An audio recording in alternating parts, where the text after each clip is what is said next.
Hello. We've been dancing. Uh-oh. Uh-oh. Hello. Hi there. So, yeah, I think that our people could hear me. You couldn't. Oh. Anyway, I had us on screen for a while we were dancing. I mean, welcome. how many things do you have to turn on? I don't know, like 3. 4, maybe. All right, well, everything's on. Hi, Marianne. Wowzers is right. Hello, hello. I feel like it's been a minute. Yeah, it has. I guess we weren't here last week because of my No, travel you schedule. weren't. I hardly think that you would deny my family, you know, early time spent with me before the holiday. So, Whatever. I'll fight them. Wait, I challenge them to a duel. you could slap I was them like, to you death. can't even like see the glove. It happened so fast. You like just like boom. I was here all alone. You left me just like a dog, you know? Hardly. I should have had my neighbor come feed you too, just like my cats. Yeah. But anywho, how was your trip? It was actually very nice. You know, driving a few hours down the road with the horrible traffic between here and Virginia is never I thought fun. you were going to say with the horses. With the terrible traffic. Anybody who's lived in the Mid-Atlantic knows what I mean. So it's we don't love it, but it was this visit itself was very nice, and Thanksgiving was very nice. Well, that's good. Yeah, I'm glad. How was yours? You had some multiple Thanksgivings. I did. So we went to Sunday's friend, a longtime friend's house that we haven't been to see yet. They bought a new house. And that was their house is really cool. She showed us like her Victorian inspired library. It was very interesting. And then she's like, "Oh, and if you guys wanted to," and she starts like opening the wall, and we're thinking like secret passage. Yeah, I was like, does it go down to the bat cave? It opened up to Entertainment center. a Murphy bed. Ah, okay. Murphy Yeah, bed. but the way she was saying it, like she starts like moving a book, and I'm like, oh my god, it's like no, it was just a Murphy bed. But I was like, oh. Yeah, a Murphy bed is a bit of a disappointment, but yeah, I mean anything where you're like, and the wall swings open. But I will say that if I were to spend the night in that house, spending it in her like Victorian parlor library would be really cool. So very nice, very nice. Hey, Janet. we did that, and then we cooked our own on Sunday because we go out on Friday morning and buy a leftover turkey that's like $3. Yeah, didn't you say that it was like what, like $4 or $5 or something? Something like that. Yeah, it's like $6 for like a 13-pound turkey. Yeah. And we cooked our own on Sunday. The only thing that normally doesn't happen is Sunday then had a bunch of friends over. Sadly, they were congregating because another parent had died among the friend group. Okay. So it was just unexpected. And so they all ended up over. And by the end of the night, all the food was gone. All of the leftovers like fit into like this little container. I was like, well, so much for that soup you told me you make. Right?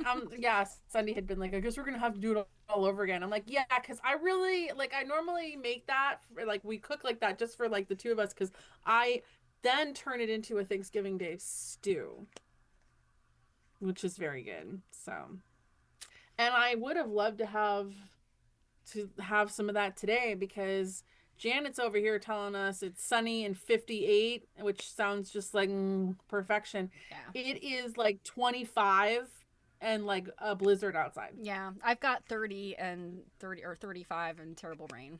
So we had a little bit of snow this morning, but it was gone by the time I looked outside. So I'm hoping potentially like we've kind of turned a little rainy.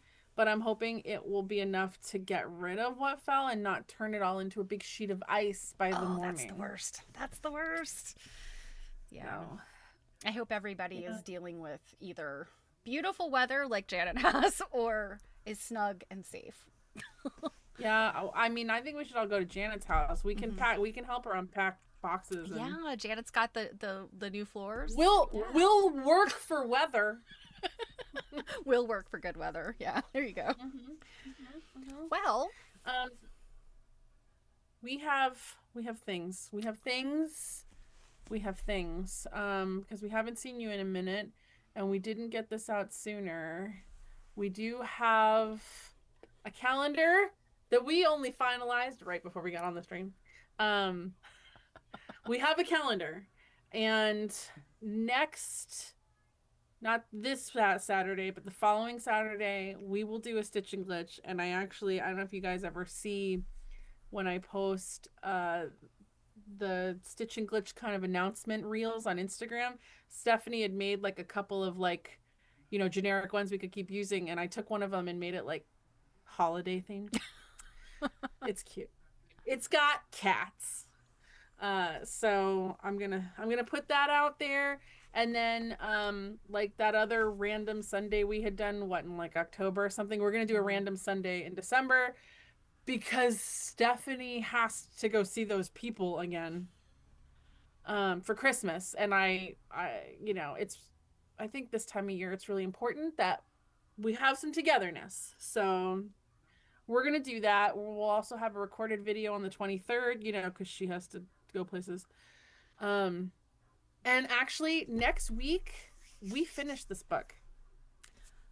How? How do we finish this book next week? I guess so. I know there's a lot of end notes at the end of this book, so...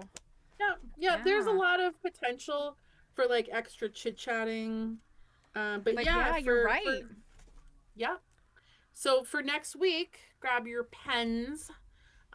which is the 9th. We're gonna do chapters 6 and 7, which is 1/3, and also like the conclusion, which is usually just a few pages. So just go from 139 all the way to the end, whatever that ends up being, 180, 86. 186. Is that it? Yeah, there's some very interesting. I gotta say, I gotta give her credit. The appendix here that she made of like all of the stuff, The artifacts, the yeah, Needlework like artifacts.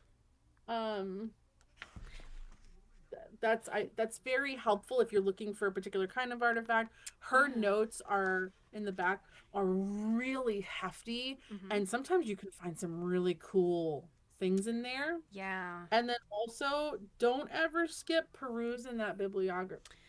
Yeah, I've been bad about not Something checking is trying to like come through my window.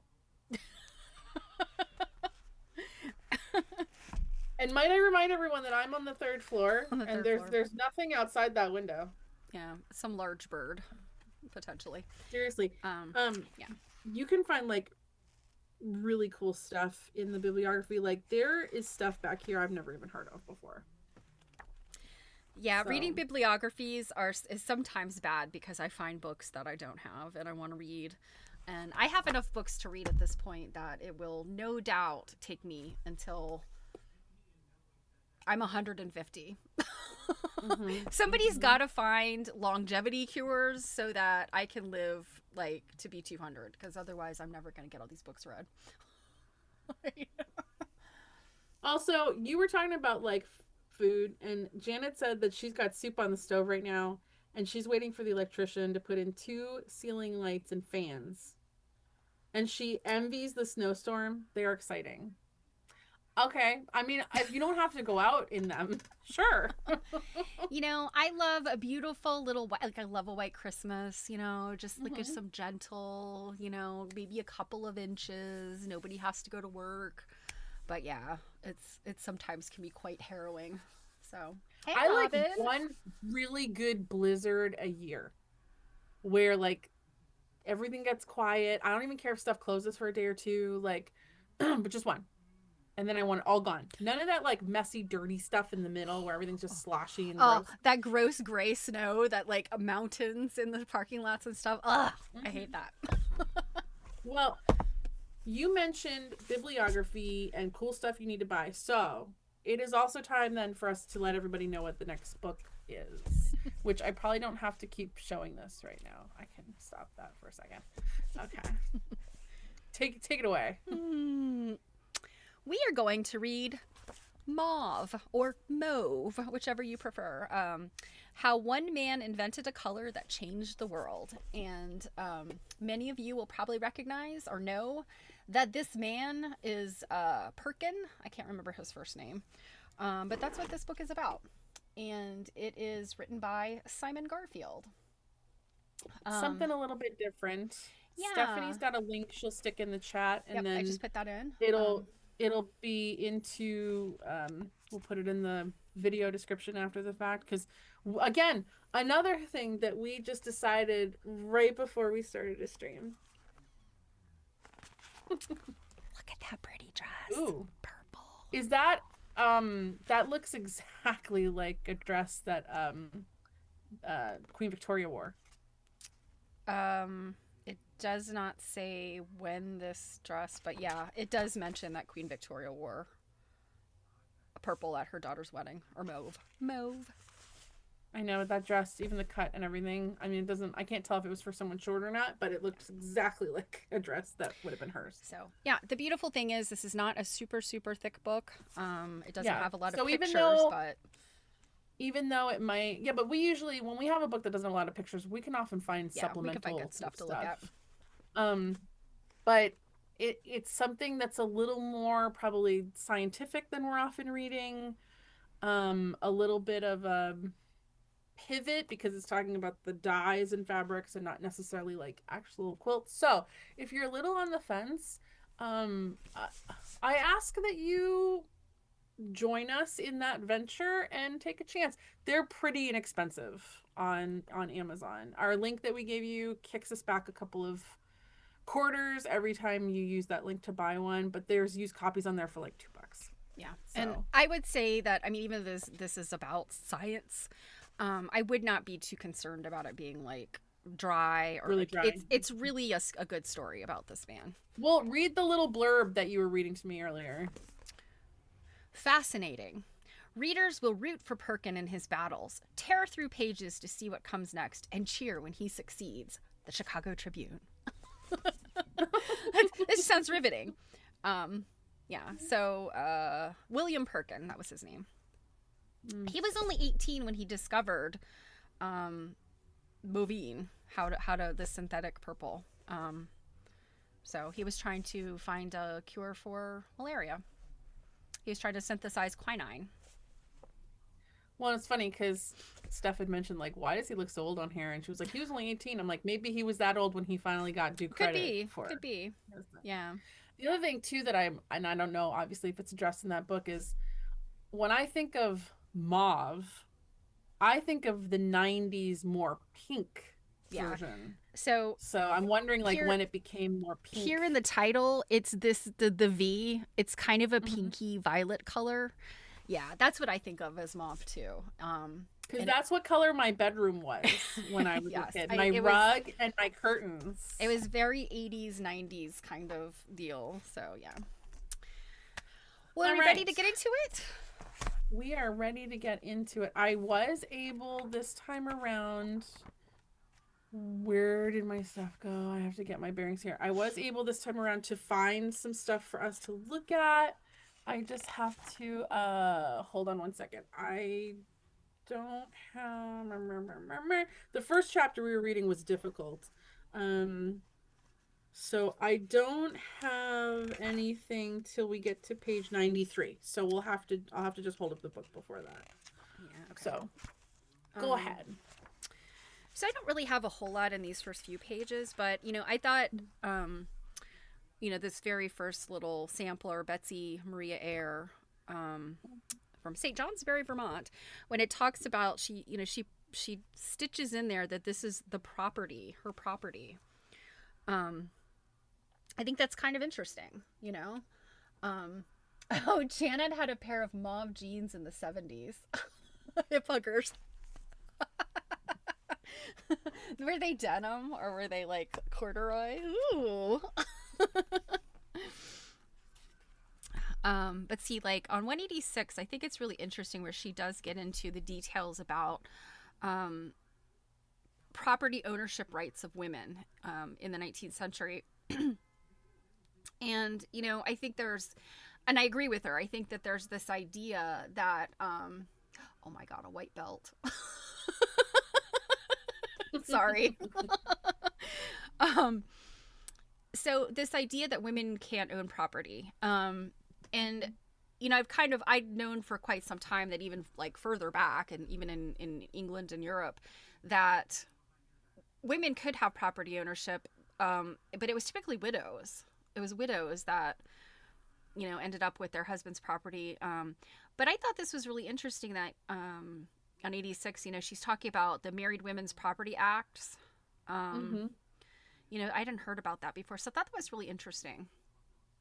And during the 1830s. Yeah. I would have expected it to be much later than that, to be honest with you. Yeah. And then on 87, of course, at the very beginning of the page, talk about 1837, Godey's talked about, supporting the passage of a New York bill that would increase the rights of women to own real estate and property. So I was like, yeah, that's pretty cool. Godey's was always on the right side of history. So and yeah, even though go ahead. She kind of like leaves that kind of discussion of property again, even though she basically divides, right, this like right of like ownership and legacy and passing on in between like men and women, where men are passing on money and land and women are passing on tangible items, mostly textiles.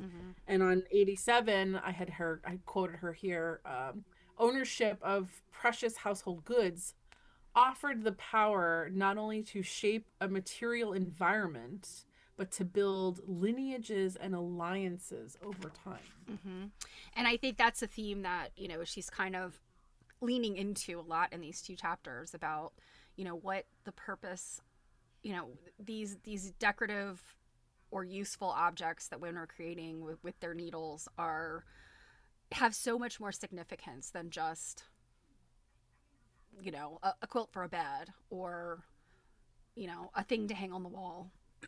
Well, and on that same page in the second column down the bottom there, where she talks about things such as like dowry items, such as textiles, silver, and furniture. Um, Obviously, like, we're not here to get into all the issues surrounding things like dowries. um, but when you consider kind of like the the the reason for dowries, right? When that transaction is happening is not the same as the kind of transaction that would happen when like the woman is giving or leaving these things to next of kin female relations, because obviously dowries come from fathers and things like that. Mm-hmm. But I was thinking about this where, in terms of looking at these things kind of like a sense of power, like she mentions, if you're a new bride, right, and you move into, you leave your father's house for your husband's house, Mm-hmm. and you set up and you come in, and let's just use textiles as just this nice thing, although it's other objects too, but and you come in and you set up house with all these textiles everywhere. I feel like it's definitely a way of like staking claim over space and time. Mm-hmm. Like, I know, like, we're not necessarily thinking about that in the moment when it happens, but like women now, when we call it nesting, and you go in and you're like spreading all your crap everywhere, like you're purposely taking up space Mm-hmm.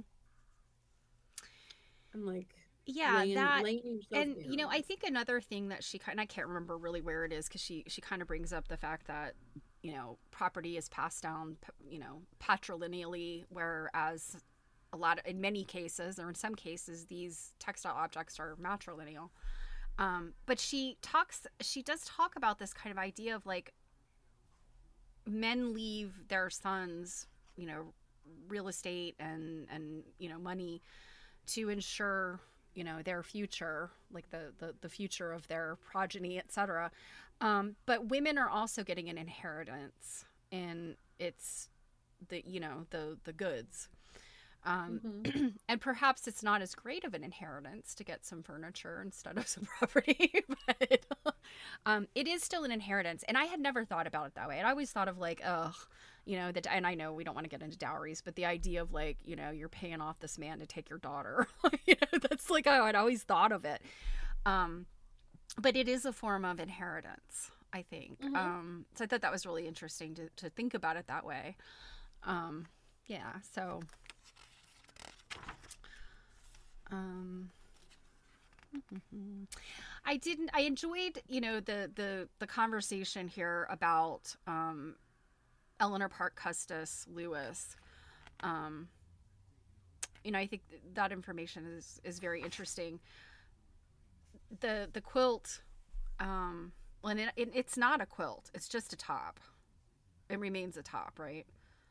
um Which one are we talking about here? so it's on, so the Oh, the Martha Dandridge Washington one that yeah, Eliza the Custis information is, added. yeah, on pages 88 and 89, and then Mm-hmm. 91 is where the quilt is. Yeah, I tried really hard to find this image and couldn't find it. It is, there is a picture of it online I saw recently. I know I can't think of where it was, but um yeah, I don't know. That just, to me, this was not as compelling, I guess, because it's like, this is the president's family. Like, this is not exactly the same thing as like aging women in, just your average middle to upper class, setting. Mm-hmm. Although it is interesting that she completed it. I thought that piece was interesting. But Mm-hmm. I kind of skipped over that part a little bit. Well, I think one of the things that makes it kind of interesting is, so on 89 here, bottom paragraph of the first column. Most women of the antebellum period recognized that they were not positioned to be able to pass on significant amounts of land or cash. Mm-hmm. Even a woman as well off as Eleanor Park Custis Lewis, adopted granddaughter of George Washington, wrote in 1825, when she was 46, that she would give her daughter half of the only property in my power, 600 acres of Kennewa Mm-hmm. land, not of much value at this time, if ever. In addition to this one reference to a gift of land, Lewis frequently wrote about needlework gifts she was Mm-hmm. making to present to friends and family as tokens of her love. Um, but it's an adopted granddaughter.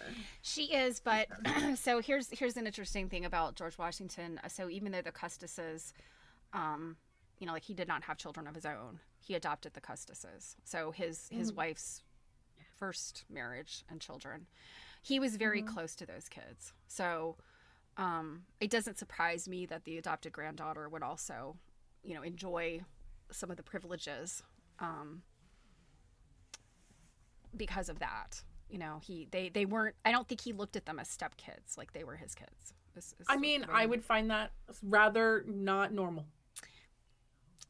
Well, this is the story. Well, what I'm saying is, this is the story they tell at Mount Vernon and in Hartwood, where close to where I grew up. So it may be a big pile of BS, but I mean, everything I've read about Washington, the extemporaneous stuff is that he was not a bad person. He was kind of a stand-up guy, enslaver aside. But that he was generally thought of as a gentleman, and that's part of the history in Fredericksburg, where I grew up, and that the Custises were just folded right into the Washington family. So Janet said, anyone remember the movie The Quiet Man with John Wayne and Maureen O'Hara? She didn't want to lose her dowry in her brother's house when she married. He couldn't understand why it was so important. Men. That's all I have to say. I know the movie you're talking about. I don't think I've ever seen it, but I have not seen it. No. Yeah. I do. So our first quilt here that I have is the one that's on page 93, which is great because the picture I have is better than the one that's in this book, and I've only ever seen this crappy photo before. And I don't know, in all the books that this quilt is in, why has there never been a better picture taken? A better photo. Mm-hmm. It's a really outstanding quilt, though. It is an incredibly beautiful quilt. Is the National Museum of American History, part of the Smithsonian, and here we go. This is what I'm talking about. I've only ever seen it looking. This looks like it was taken in the 80s, and of course it's not her fault. It's not the author's fault, but this thing is just banana. And also it shows you too how off the color is. Yeah, big time. The color's off big time. Yeah, and there's also different views and stuff of it.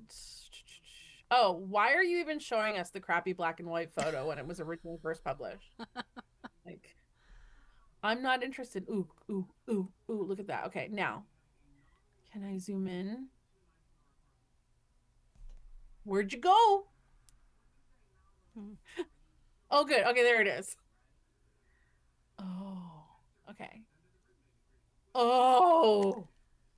Oh my goodness, look at those reds. Oh my goodness. Look at these fabrics. Oh my god. Oh my god.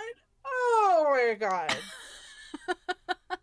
the picture great in the book, oh my gosh, does not even begin to do this quilt justice. Oh my. And hey, if anyone ever asks you guys, why do you guys go to this thing where you talk about this book on the thing? This is a reason why. When were you ever gonna look at this photo like this? Oh, look at that brown. All right, is it still gonna be good if I try to go in one more time? Oh my god. Okay, it looks like that's it. But look how close we can get.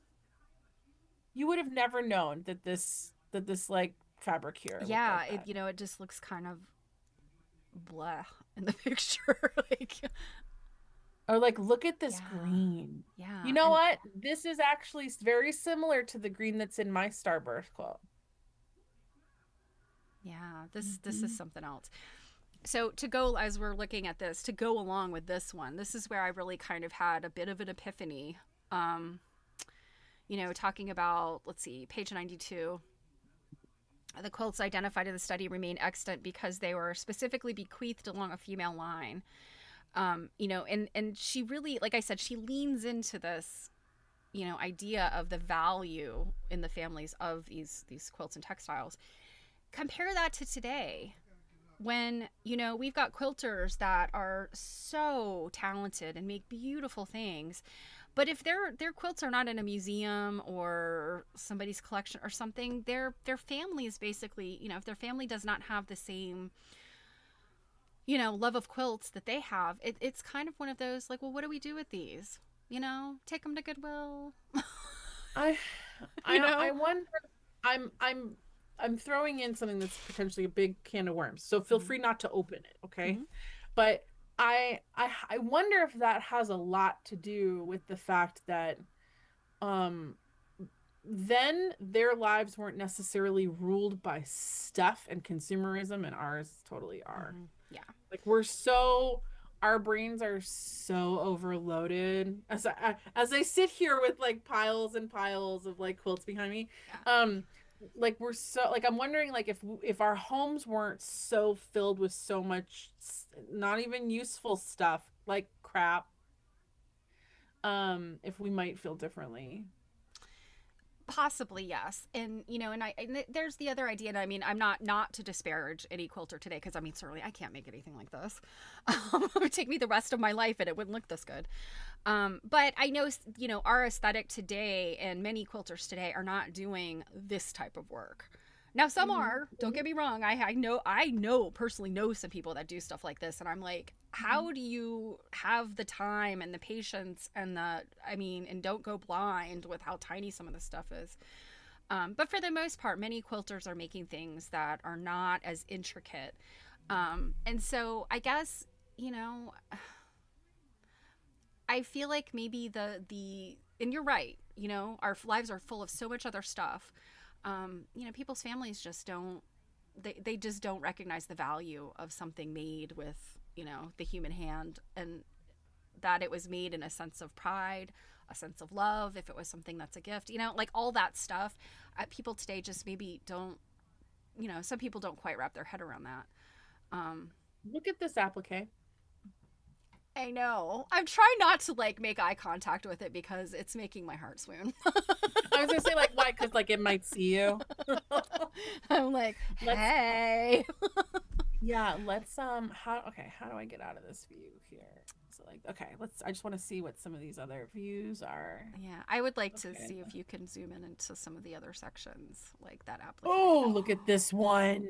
Now, yeah, this is individual applique. Is there any broderie purse in that? It's impossible to tell from the book. The fact that this takes so long to load, I will totally forgive because I can zoom in so far. Oh my God. Okay, so some of this is indeed broderie purse, but look how skillful it is. Yeah. So those two flowers that are on either side, no, come out further, the flowers. That one, and then the one that's kind of cut off on the other side, yeah. So that's pre-printed. Those are printed from, possibly some chintz or something. But look how closely they've cut it out. I mean, I personally have done broderie purse and on my last quilt, and I mean, I hope nobody's really listening that closely, but I did not do that much work. I mean, I cut those flowers out and I needle turned them, but they are not like that good.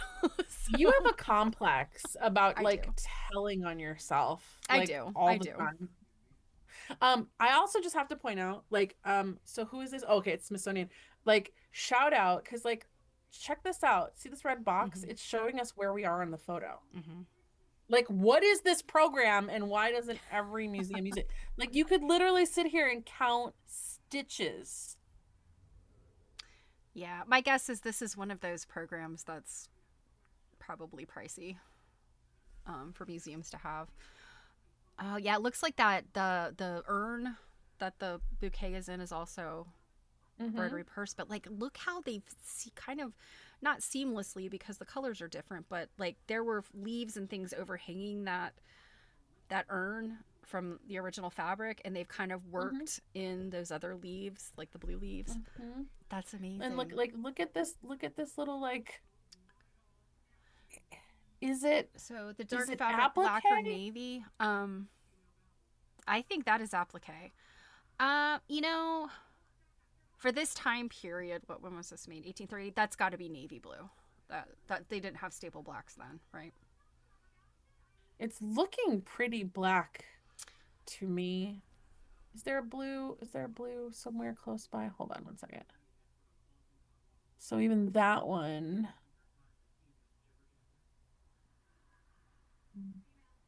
I mean, the thing that stinks is I feel like having seen these other, I've seen some of these other fabrics like in person. They're pretty true. They're coming up pretty true to color, Yeah, at least on my screen. So this is looking pretty black yeah. to You think me, so? but it might not be. Like it could Yeah. be like a super deep, deep, deep I would like even see indigo. like a very, very deep hunter green. Remember, I think there was a quilt at New England Quilt Museum that we looked at a long time ago, and it was kind of the same thing. It was so deep, dark, like hunter green that it looked Mhm. black. But I'm Well, thinking it kind of it's not the same fabric, but it kind of matches what's going on in the star too. So maybe it is black.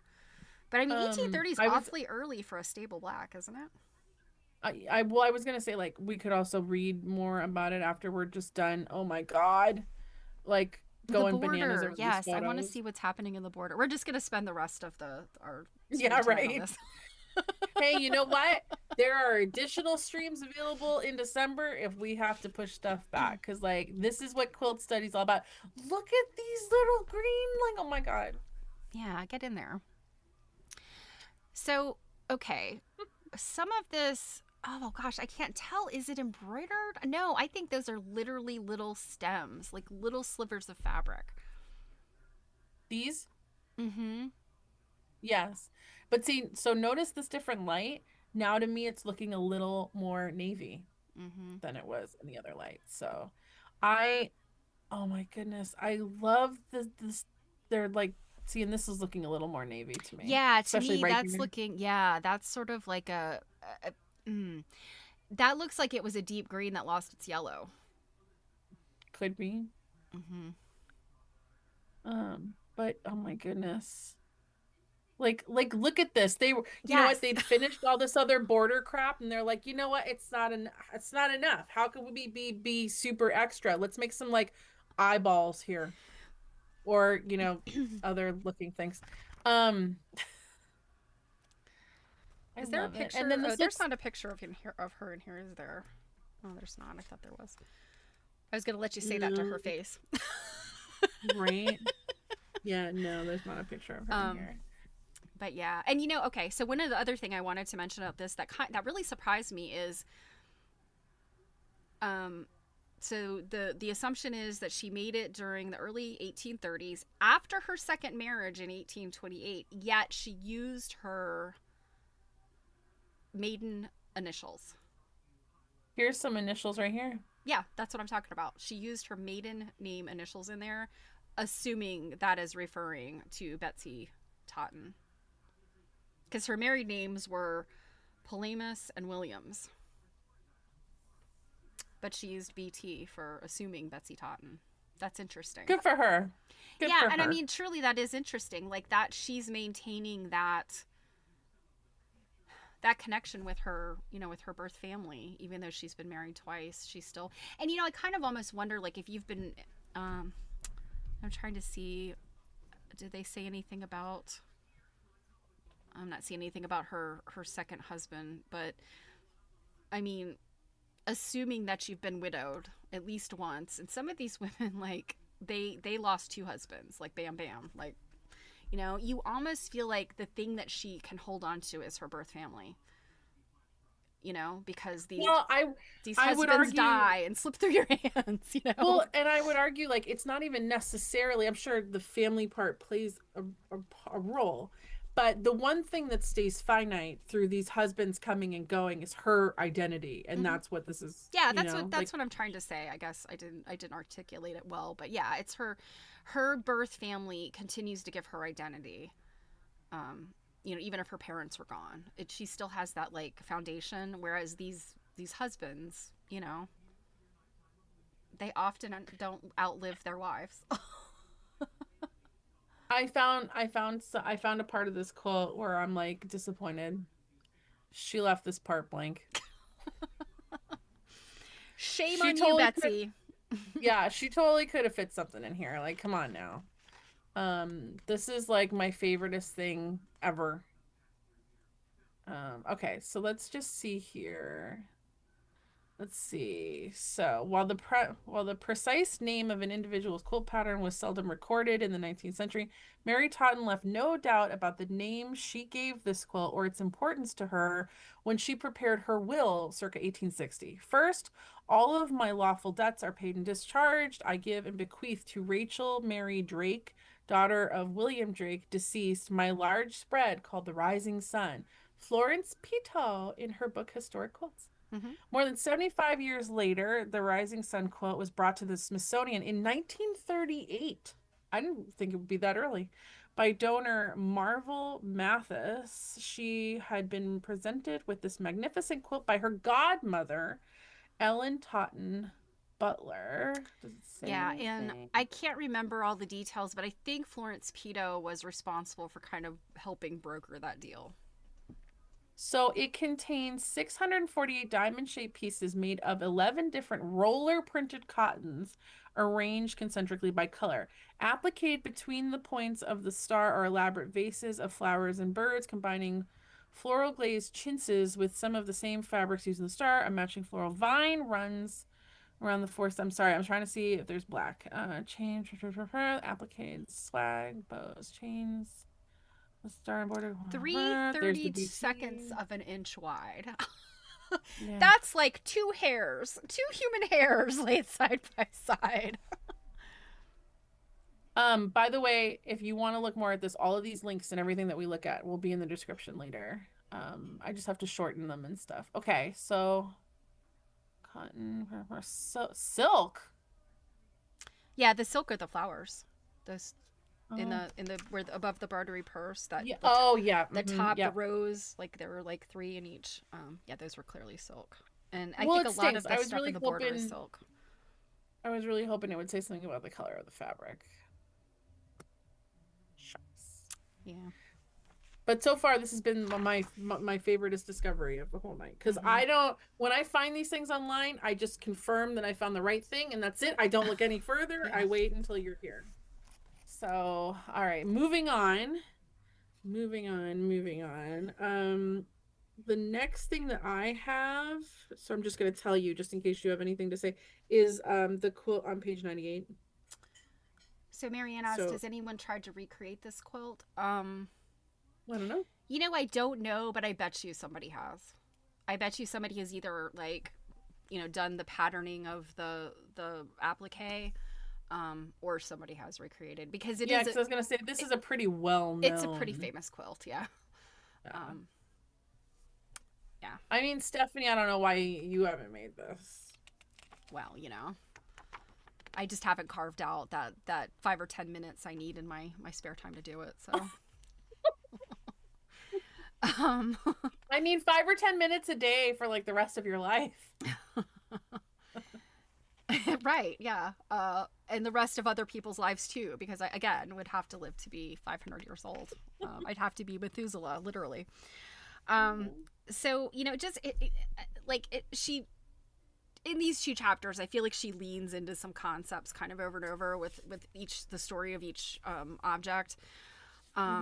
So on page 95, I just highlighted some things where, it really jumped out at me, like how she was articulating, the relationship and the maker's feelings about her, her work. And I really like the idea, so on page 95, kind of that first paragraph, It's talking about an attempt to anchor each family member to the community through property arrangements that reinforce patriarchal authority. So that's the the inheritance of the men children.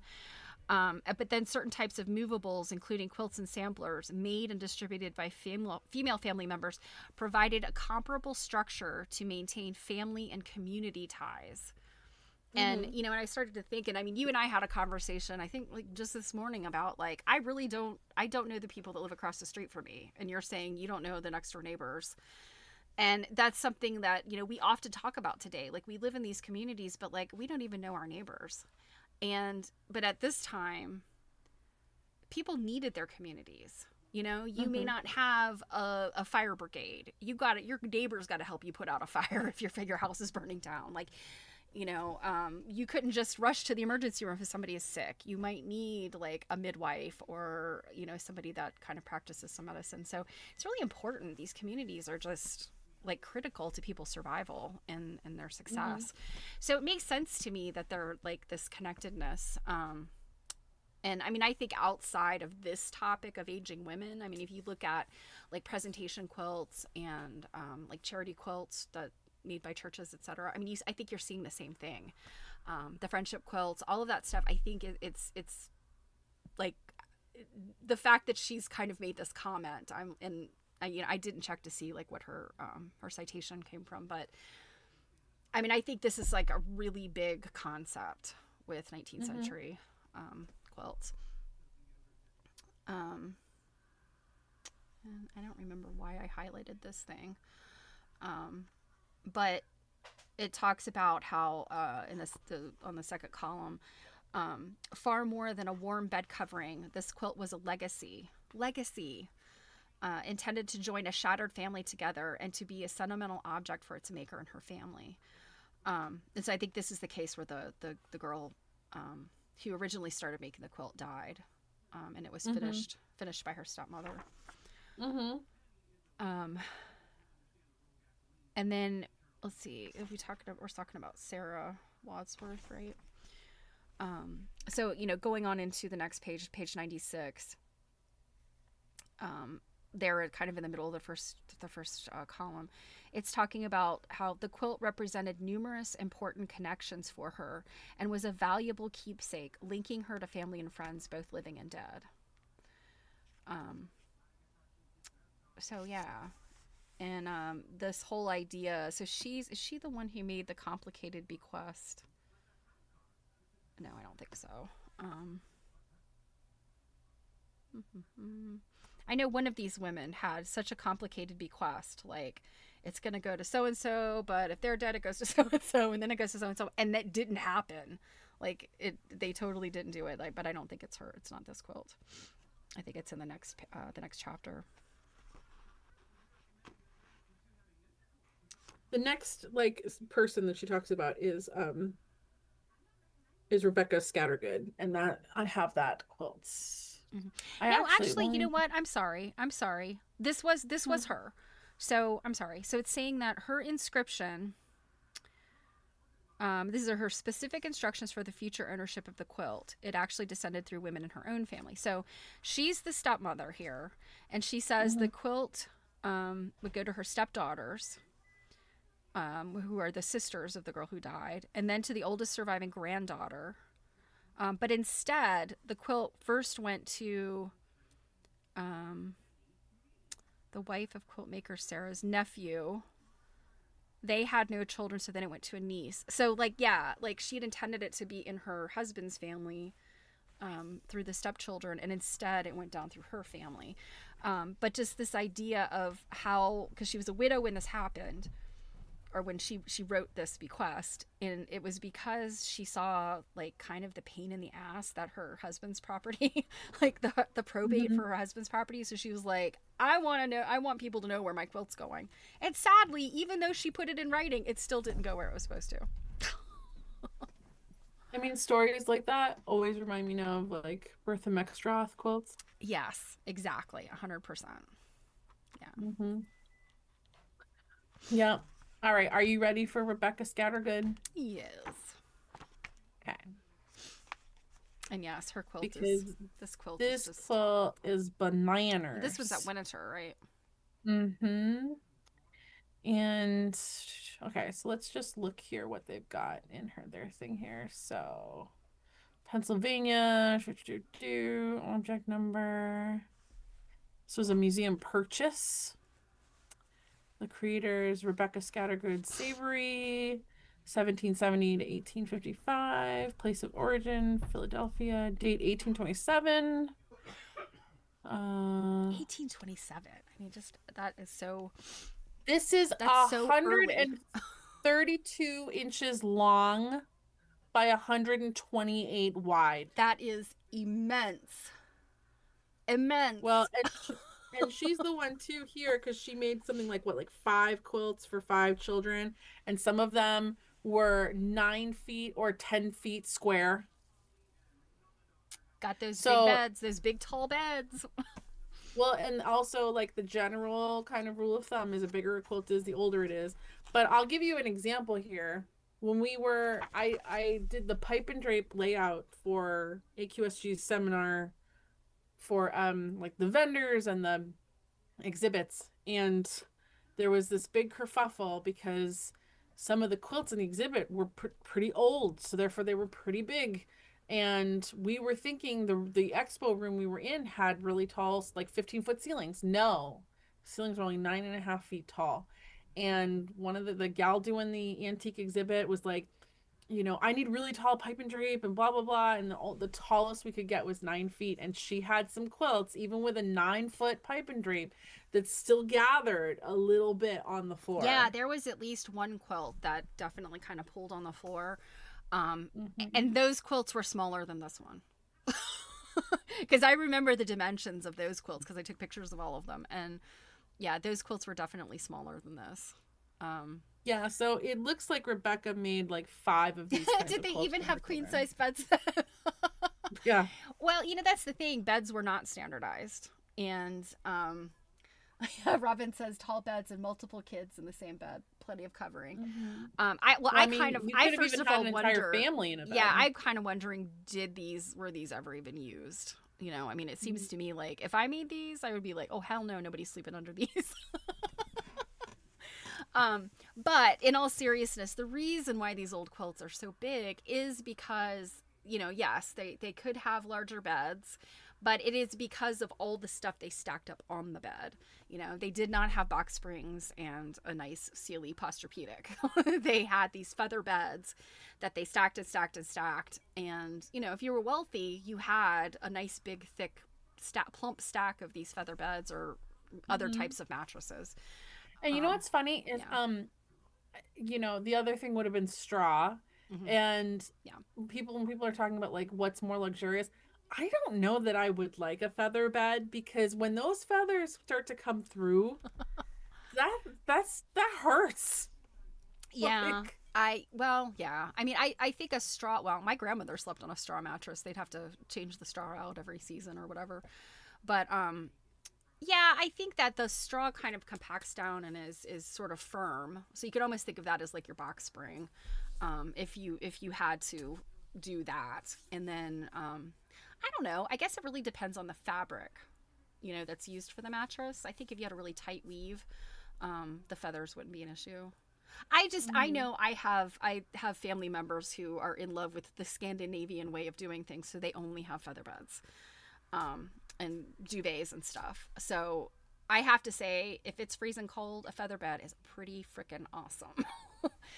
In fact, it like you can lay on top of one with something very light over you and still be warm, because it's just the way that the feathers insulation. Yeah. It's I mean, I kind of agree with it. It's, you know, the geese and the ducks, they know what they're doing with their feathers.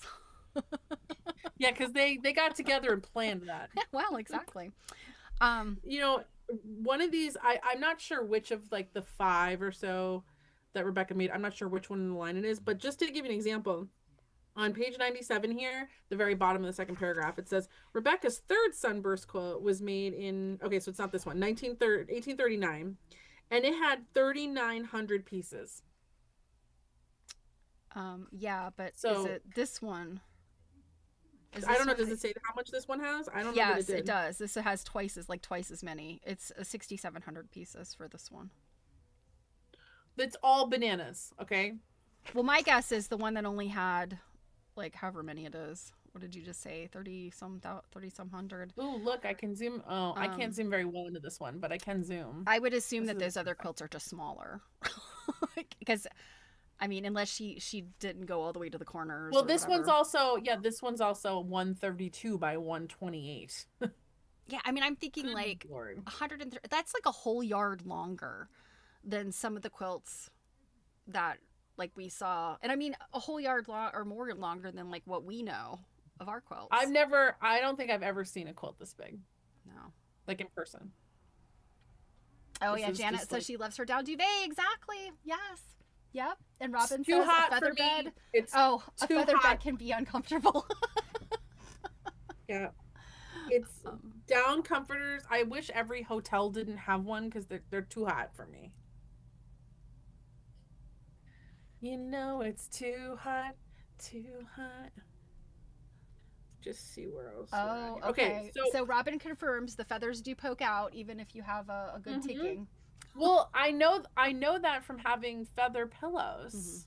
And every once in a while you get like stabbed in the face by, a feather poking out. Okay. So what I was gonna say though about on page 99, I highlighted this one, and actually Laurel Horton, who we know, she's a lovely Mhm. woman. She says that this is quilt scholar Laurel Horton believes that quilts functioned as a kind of currency in an informal, female-centered economy based on kinship, mutual support, and the transformation of ordinary materials into objects of significance and value. I just love that. I'm like sitting here thinking, I'm like, it's this informal economy. Yes, it is. I don't have anything else to say about it because it's like, it's brilliant. Mhm. And then, this idea, the very last sentence, the cultural memory, allowing givers to express nostalgia, remember the past, and influence the memories of their descendants. That's big, and that's getting into the next chapter when it's kind of like that whole idea of, don't forget old grandma, that's kind of some of, certainly not the only reasons why gifts were given, but that it kind of is, it's a big component of this, a piece of herself. Oh, I made a mistake. Rebecca Scattergood made 3 of these quilts. Each one with thousands of small diamonds stitched together. She gave them to family members who subsequently passed them down as family treasures. And Janet asked if all the diamonds were the same size, and Janet, I'm gonna guess so. These ones Yeah. right here that probably look bigger, I'll bet you it's like 2. It's probably maybe more than 1 diamond. Yeah, But it's just 'cause, like, I they're can on tell one side. you it doesn't work if they aren't the same size. I'm actually working on something that uses diamonds like this sort of similarly, and it won't lay flat if they're different sizes. They have to be. It's interesting. Now that I've zoomed in, you can see how she made this like into like triangles.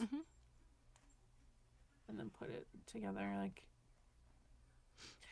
So question. We are at 8:00 and I have an abundance of images for the next chapter. Okay.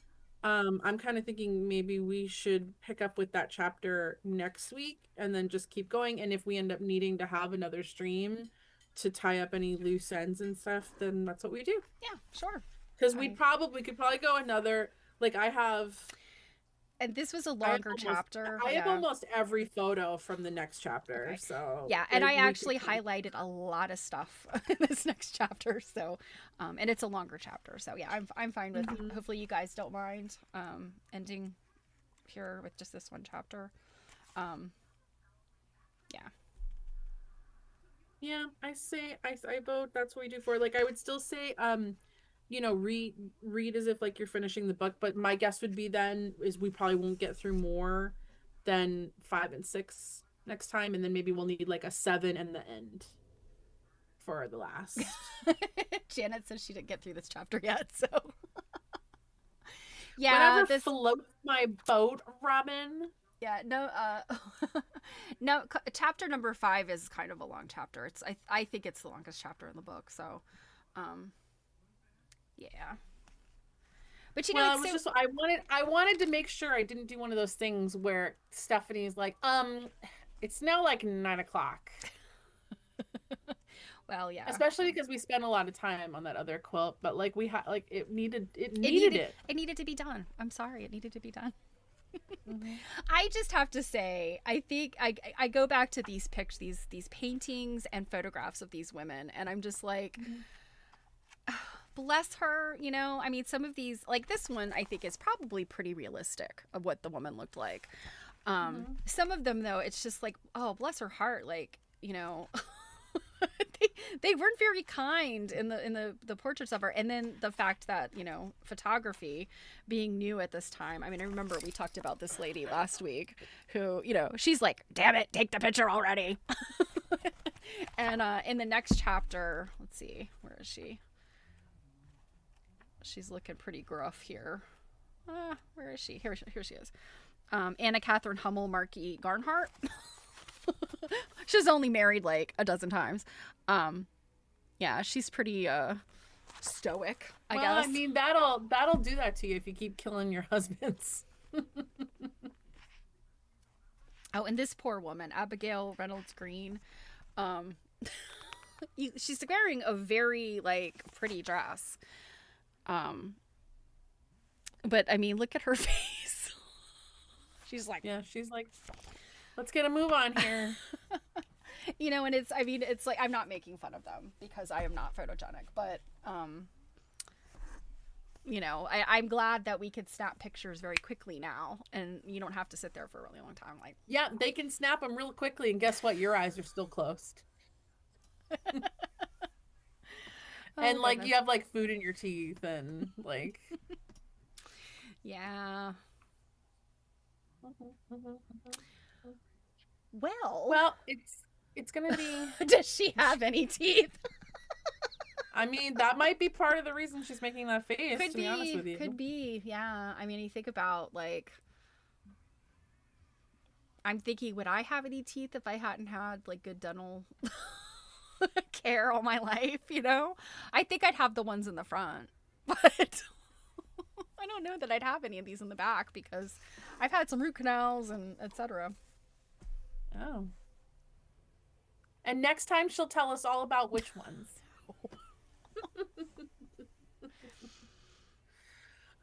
Well, y'all, I guess I'm gonna go like shovel the front steps and so sorry.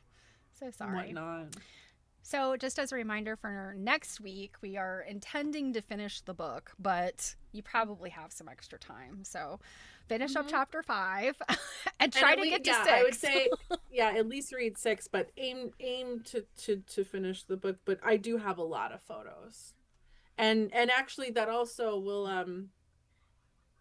depend on, you know, like kind of what kind of photos too that I can find for the other chapters, because to be honest with you, you know, we are reading books and stuff, but like don't forget, like when we can have photos, like this is also a text. I'm not even gonna say quilt study. This is a textile study. We looked real deep at some sampler photos and stuff, you know. Yeah. We are looking at textiles. Well, and I do love the fact that, you know, well attributed photographs help you find more information that the author either chose not to put in the book or just couldn't put in the book because it was too much information, or it didn't really, you know, it wasn't focused on what their thesis is. So to be able to learn that information, and also like I just did not realize like that one quilt, the Totten quilt, was so much prettier than what you could see in the books. Because I feel like it's like it's basically like books at this point have murdered that quilt. Yeah, like and I've seen that other book. It shows up in black and white. I've seen that black and white photo numerous times, and I understand that they had to print it black and white at the time. I think it really just butchers that quilt. I could be wrong, but I think that black and white one is from Florence Pito's book. It might be, yeah. Yeah, I think that's probably why they have it. So, oh, Jan, I wish your family had some stuff passed down. I know, I think today, like, mine doesn't either. Yeah, there's people like, I have a few things, from both my grandmothers, but, and one thing from one great grandmother, and then these quilts, their great grandmother quilts. But yeah, there are things like photographs and just belongings that I just so wish we could have, and they got lost or destroyed in a fire or whatever. I have photographs, but I don't know who they are. Yeah. They're not labeled, and they're old photographs. Yeah, and that's when it's really hard, because unless, there's a familial resemblance and you could kind of figure it out. Yeah, I can tell like which side of the family it is, but that's it. Yeah. So label your stuff, y'all. Another day. All of it. Not just the quilts, but also the pictures and the letters and the all of the needlework. Just a little label. That's all you need. Amen, sister. Amen. So, with that, I hope you guys have a great week. And we have, do we have Stitch and Glitch this week, don't we?